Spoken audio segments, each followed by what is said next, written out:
And there's a park bench under the tree over there. That, my friends, is Central Park. Leo, they never believed me. Okay, that is Central Park, and here is how we do it. We send a camera guy and, a helicopter. We send him or her to New York City, and they film a nice aerial view of Central Park. We call that an establishing shot. So in your favorite movie or television show, you see the overview, the beautiful trees and the expensive ponds and Central Park, lovely. You say, oh, okay, they're at Central Park. And then what? They cut to a scene that's right here. We call that a close-up or maybe a mid-shot of our actors sitting over there on that bench and with a tree behind them. You would never guess that they didn't really go to New York City. That little patch of grass could be Central Park, it could be Griffin Park, or the park in your hometown. That's a great example of how we use some cameras.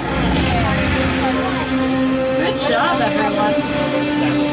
Now once again, we're going to Skull Island, and I'm also taking you right next to the SS Venture.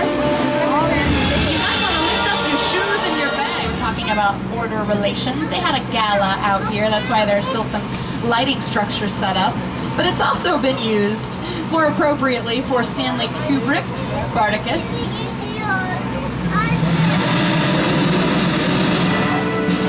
They put 8,000 extras in this small square. Years later, it became the infamous city of Gomorrah. And then the last shot here in the clip is going to be an episode of Crossing Jordan, where they used it as a backlot. Look like any European country we need to, just by changing the language on the signs, or hanging a different flag in the 3 Pirates of the Caribbean here, different episodes, different scenes from those movies, starring my boyfriends Orlando Bloom and Johnny Depp.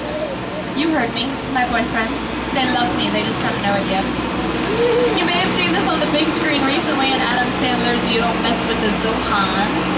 Take a look to your right here. My front car is just now passing an alleyway that looks a lot like Baghdad or multiple Middle Eastern towns. We used that to film Jarhead back in the 1930s with films like Frankenstein, Dracula, The Wolfman, The Mummy, The Invisible Man up on that balcony.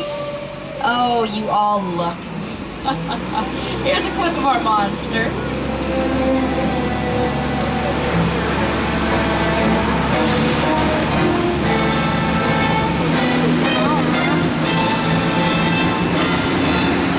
Ford was actually a carpenter for George Lucas before he got his big break as Han Solo. Now, other leading men of today who got their start on some of our streets here in the Old West include Clint Eastwood and Burt Reynolds. Back in the 1950s, they were both extras on our westerns, making, get this, $75 a week.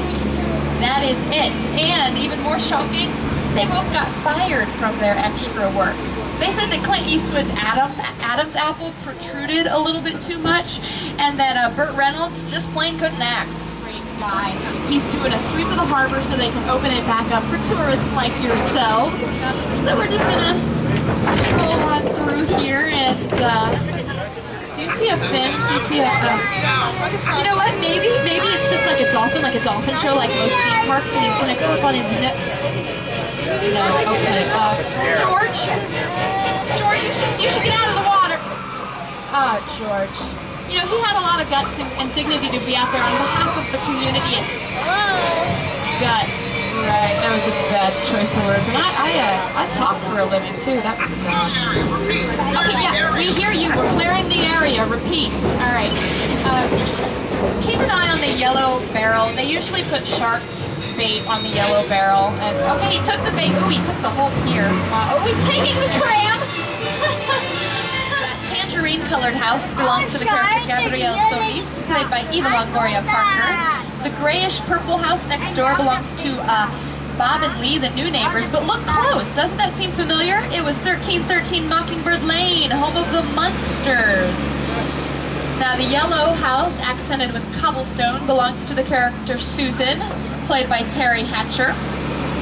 And it's not hard to recognize the greenhouse next to Susan's. There's some sports equipment laying on the front porch.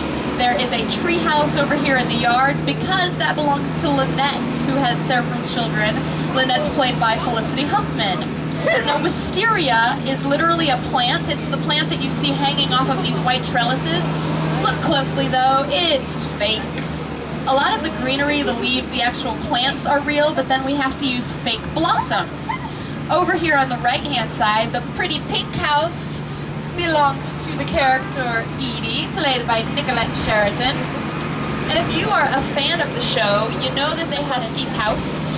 That old broad had some good insurance, though. On the left, the new construction is that big blue house with the red door. Next to her, the greenish-brown house belongs to Catherine. That character is played by Deborah Delaney.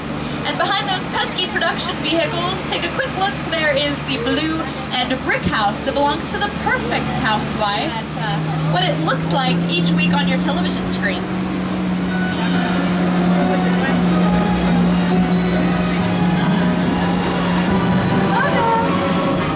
Jim Carrey used 2,000 candy canes. The little Who cars that you see back there, they were built on golf cart chassis. You may have noticed here on a movie set, we don't have any shortage of golf carts. But our poor little Who's, they had a lot more to worry about than just that mean old Grinch. Take a look at who their next door neighbor is on our back lots. You are now in front of two of the most historic and famous sets still standing in Hollywood. The Psycho House and the Bates Motel from Alfred Hitchcock's Psycho. Did someone just go in there? Anyway, the movie starred Anthony Perkins as Norman Bates.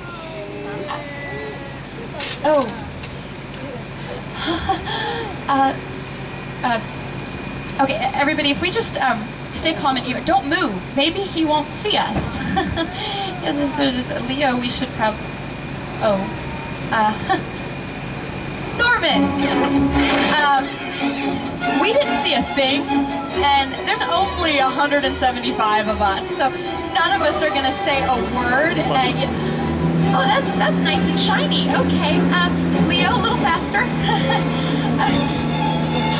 Norman, you're never gonna get a date with that sour look on your face. Where actors Tom Cruise and Dakota Fanning emerged after hiding from the aliens in Steven Spielberg's War of the Worlds. You can go ahead and stand up at this time to take some photographs. Here's some commentary from the director.